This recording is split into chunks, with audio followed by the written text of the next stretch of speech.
Velkomin. Takk. Tvö tap. Hvernig svona metur leikinn? Ég meta hann bara þannig að hérna mættist tvö góð lið í hörkuleik og hérna annar liðið þurfti að tapa. Að mínum mati ósanngjarnt miðað við færin. Við áttum allavega að skilja jafntefli út úr þessum leik. Það er bara þannig. Við fáum ákveð 2 mörk úr föstum leikadrum. Sorglegt. Eitthvað sem má náttúrulega laga þar. Já. Fyrsta lagi, sko, í fyrsta markinu, þar sem ég stend, þá finnst mér þetta aldrei, það er brotið okkar markmanni, það er ekki okkar markmann sem brýtur á sóknarmanni þeirra, þannig að það er í fyrsta lagi áttu aldrei að fá þessu aukaspyrnu. Þannig sé ég það. Svo kemur mark úr horni, hvað maður að segja, sko, þú veist.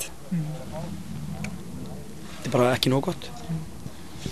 Við skupum færi, þannig að það lítur að vera nokkuð jákvætt. Já, mjög jákvætt hvað við erum að hérna, fá mörg færi, því það hefur í raun mantað í þessa leiki hjá okkur að fá færi. Nú erum við að skapa okkur fullt af færum og já, það er bara að nýta, og ef maður nýtir ekki færi sín, þú sér að boltinn smellur 2 svar í stöng, 1 sinni í slá, þetta er grátlegt, sko.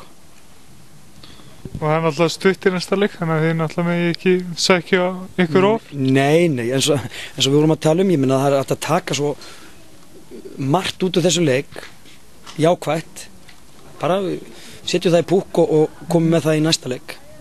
Fækkum þá svona mistökum eins og við erum að gera í dag. Hvernig svona sér lið, er þetta alveg á jákvæðri lið? Já, klárlega. Mér finnst þér hérna, eða semst, já, mér finnst það. Mér hérna stígandinn, þrek og þol og annað, mér finnst það vera að koma. Bara ef ég skoða leikinn á móti Val 6-1 tap, það eru fyrst og fremst að tapa á hérna finnst mér formleysið. En í dag þá erum við, þú veist, komið miklu nær. Mína Stjarnan er ekkert með slakari lið heldur en Valur, það finnst mér ekki, sko. Þannig að hérna já, við erum búin að nálgast þetta, sko. Þetta kemur bara í næstu leikjum. Við erum bara að vera aðeins þolinmóð og hérna hafa trú á því að við séum góð í fótbolta, eða það séu góður í fótbolta, því þar eru það. Takk hjá þér.